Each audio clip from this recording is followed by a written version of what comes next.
29 ऑगस्टच्या आंदोलनावर जरांगे ठाम. अंमलबजावणीसाठी सरकारला 28 ऑगस्ट पर्यंतची मुदत. 58 लाख नोंदींची प्रमाणपत्र देण्याची जरांगेंची मागणी.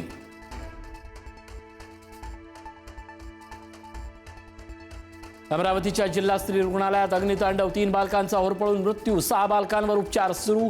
व्हेंटिलेटरमध्ये स्फोट झाल्यानं आग लागल्याची माहिती. दोषींवर कडक कारवाई होणार. आरोग्यमंत्री प्रकाश आंबेडकरांची माहिती. शेतकरी कर्जमाफीचा दुसरा हप्ता जारी. 6,36,036 शेतकऱ्यांना सुमारे 5,086 कोटी रुपये वितरित. तर नियमित कर्ज भरणाऱ्यांच्या खात्यात 50,000 जमा करणार. मुख्यमंत्री देवेंद्र फडणवीसांची माहिती. माजी कृषी मंत्री कोकाटेंचा सरकारला घरचा आहेर. समृद्धी शक्तीपीठ महामार्गासाठी लाखो कोटींचा खर्च होतो, मग शेतकऱ्यांसाठी 5,000 कोटी देण्याची तयारी नाही का? कोकाटेंचा सवाल.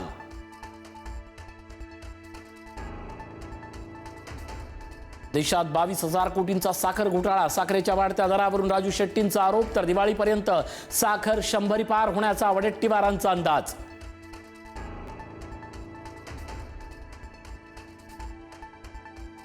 सुषमा अंधारे, रुपाली ठोंबरे, दीपाली सय्यद, आशा मिर्गेंवर गुन्हा दाखल. खरात प्रकरणात बदनामीकारक मजकूर प्रसारित केल्याचा आरोप.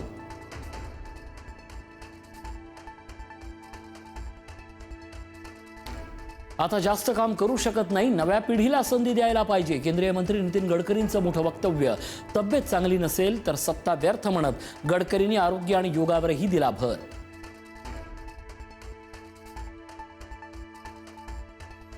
महाराष्ट्रात अजून 5 ते 6 शहरात चातुर्मुखी गुंज कार्यक्रम होणार असल्याची माहिती. नागपूर आणि मुंबईसह राज्यातील काही प्रमुख शहरांमध्ये होणार कार्यक्रम. देशभरात 500हून अधिक शहरात कार्यक्रम घेण्याची काँग्रेसची तयारी.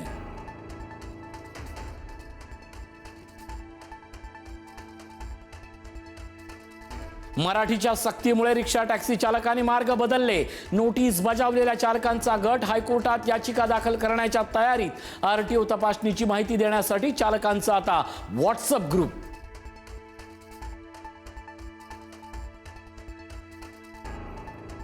हॉटेल्समध्ये उंदरांचा सुळसुळाट. नालासोपाऱ्यात भातावर उंदराचा ताव. छत्रपती संभाजीनगरातील बोडके काकू हॉटेलमध्ये ग्राहक जेवत असताना उंदरांचा वावर.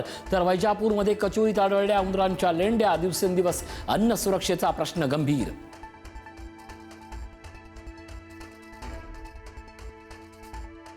नागपूरच्या गोधनी परिसरात क्लोरीन वायूची गळती. श्वास घ्यायला त्रास होत असल्यानं 45 जणांवर उपचार सुरू. 11 जणांना डिस्चार्ज तर 8 जण ICU मध्ये दाखल.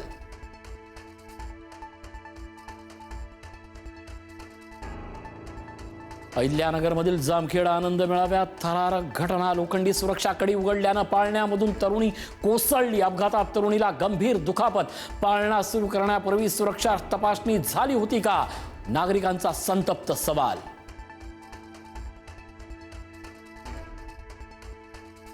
मुंबई गोवा राष्ट्रीय महामार्ग पुन्हा खचला. चिपळूण तालुक्यातील सावर्डे येथील घटना. रस्ता खचल्यानं वाहनांच्या अपघाताचा धोका वाढला. तातडीनं पाहणी करून दुरुस्ती करण्याची मागणी.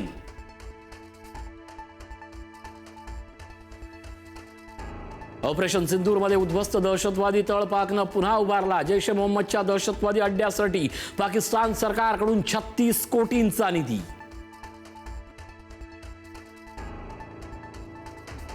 मराठी व्याकरण तज्ज्ञ प्राध्यापक यास्मीन शेख यांचं निधन. वयाच्या 101व्या वर्षी घेतला अखेरचा श्वास.